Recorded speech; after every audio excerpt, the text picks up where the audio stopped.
2 ছেলেকে অনেকক্ষণ ধরে বলছিলাম যে পড়তে বসো, পড়তে বসো।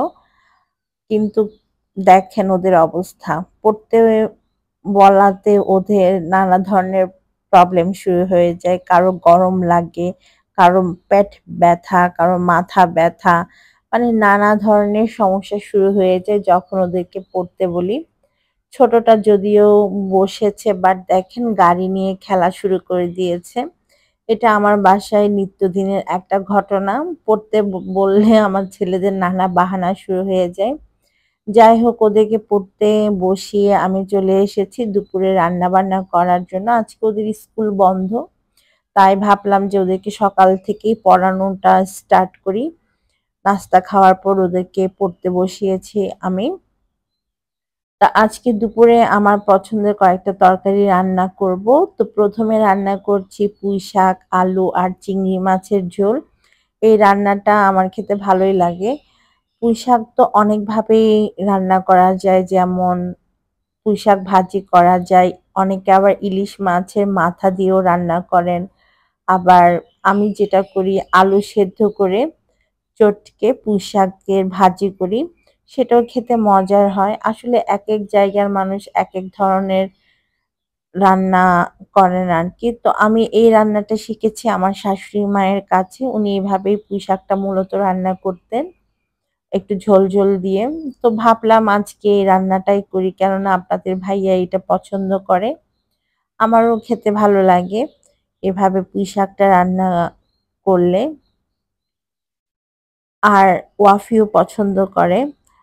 তো এই রান্নাটা তো খুবই সহজ। কার, কার এলাকায় এইভাবে চিংড়ি মাছ দিয়ে পুঁইশাকের ঝোল রান্না করেন? এটা ব্রাহ্মণবাড়ি অঞ্চলে বেশ ভালোই চলে আরকি। অনেকেই রান্না করেন এভাবে।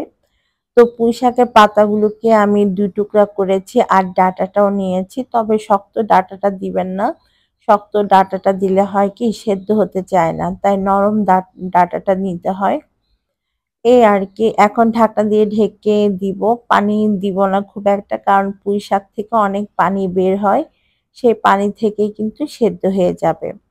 তো পুঁইশাকটা অন্য চুলায় বসিয়ে দিয়ে এখন কচুরলতি রান্না করব। আর এগুলো হচ্ছে আপনার দেশি কচুরলতি। কচুরলতিটাও আমি আজকে চিংড়ি মাছ দিয়ে রান্না করছি।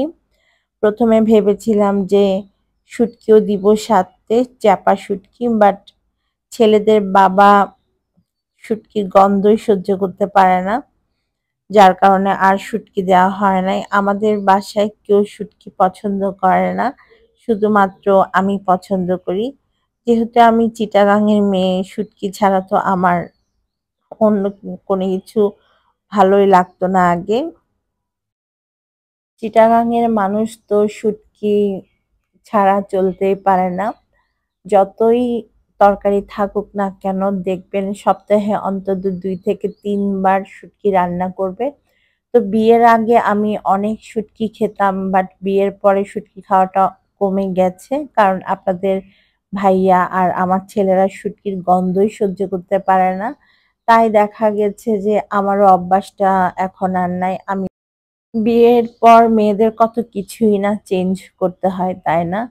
বিয়ের আগে একরকম ভাবে থেকেছি, চলেছি, খাওয়া-দাওয়া করেছি। বিয়ের পর নতুন পরিবেশে এসে খাপ খাওয়ানো যে কতটা কষ্টের একটা মেয়ের, সেটা কেবল সেই জানে যে বিয়ে করে একটা সংসারে আসে নতুন বউ হিসেবে। তো বিয়ে পরে অনেক কিছুই চেঞ্জ হয়ে যায়। পরিবেশের সাথে খাপ খাওয়াতে হয় মেয়েদের। যাই হোক, এখন আমি ছেলেদের জন্য এখান থেকে চিকেন কারি রান্না করছিলাম।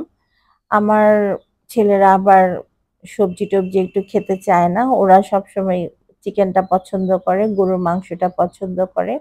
তাই ওদের জন্য চিকেন রান্না করছিলাম। অবশ্য এই বয়সে থাকতে মানে আমি যখন ছোট ছিলাম, তখন আমিও খুব একটা সবজি খেতাম না। সবসময় ভুনা, ভুনা খেতাম সবকিছুই। মানে সবজি কখনো টাচই করতাম না, এরকম একটা অবস্থা ছিল। তাই আমার আম্মু দেখা যেত সবজি খুব কমই রান্না করতেন। সবকিছু ভুনা, ভুনা করতেন, মাছ, মাংস। ওভাবে আমাদের খাওয়া হতো। আর এখন আমার সবকিছুতেই সবজি লাগবে। সবজি খেতেই আমার খুব ভালো লাগে। মাছ, মাংস খুব একটা এখন খেতে ভালো লাগে না। শুধু সবজিটাই খেতে ভালো লাগে। বয়সের সাথে, সাথে মানুষের স্বভাব, চরিত্র, খাদ্যাভ্যাস সবকিছুই চেঞ্জ হয়ে যায়। এটা আমি খুব ভালোভাবে টের পাই। যেমন আগে আমি একদমই সবজি খেতাম না। আর এখন সবজি ছাড়া আমার চলেই না। যাই হোক, এখানে আমের আচার করার জন্য আমি আম কেটে নিয়েছি। আর আমি এবারে কেন জানি আমের আচার বানাবো ভাবছি। যখনই আম কেটে এভাবে আমি শুকাতে দিই তখনই বৃষ্টি নামে। এবারও সেম হয়েছে। বৃষ্টির জন্য আমগুলো কোনোভাবেই শুকাতে পারছিলাম না রোদে। তো কেটে রেখেছি, দেখি বৃষ্টি যদি কমে যায় এগুলোকে ছাদে দিয়ে দিব। তো দুপুরের খাবার-দাবার টেবিলে নিয়ে আসছি। ভাত, চিকেন কারি, তারপর হচ্ছে কচুরলতি আর শাকটা এখনো চুলাতেই আছে। আমি শাকটা এখনো আনিনি। এটা আরেকটু গরম করব এজন্য। তো এই ছিল আমার আজকের দুপুরের রান্না-বান্না। বিকালে আমার খুব চিড়া খেতে ইচ্ছা করছিল। তাই ভাবলাম চিড়ার ডেজার্টটা বানিয়ে নিই। আর এই চিড়ার ডেজার্টটা আমার এত পছন্দের, সেই সাথে ওয়াফির আরো বেশি পছন্দের। এটা খেতে আমার খুবই ভালো লাগে। আর এভাবে চিড়ার ডেজার্টটা করলে আমার ভাতই খেতে ইচ্ছা করে না। তো আজকে আবার বানিয়ে নিলাম এই সুস্বাদু চিড়ার ডেজার্ট। এখানে আমি টক দই দিয়েছি, দুধ দিয়েছি, আইসক্রিম দিয়েছি, ২ ধরনের ফল দিয়েছি, চিনি, কনডেন্স মিল্ক এগুলো দিয়ে বানিয়েছি। খেতে খুবই সুস্বাদু হয় এই চিড়ার ডেজার্টটা। আপনারাও চাইলে বানিয়ে দেখতে পারেন। আর এই গরমের মধ্যে এগুলোই আমার কাছে সবচেয়ে বেশি মজা লাগে খেতে। তো আজকের মতো ব্লগটা এখানেই শেষ করি। আপনারা সবাই ভালো থাকবেন। ভিডিও ভালো লাগলে আমার চ্যানেলটাকে সাবস্ক্রাইব করতে কিন্তু একদমই ভুলবেন না। যারা ফেসবুক থেকে দেখছেন আমার পেজটাকে ফলো দিয়ে রাখবেন। আল্লাহ হাফেজ।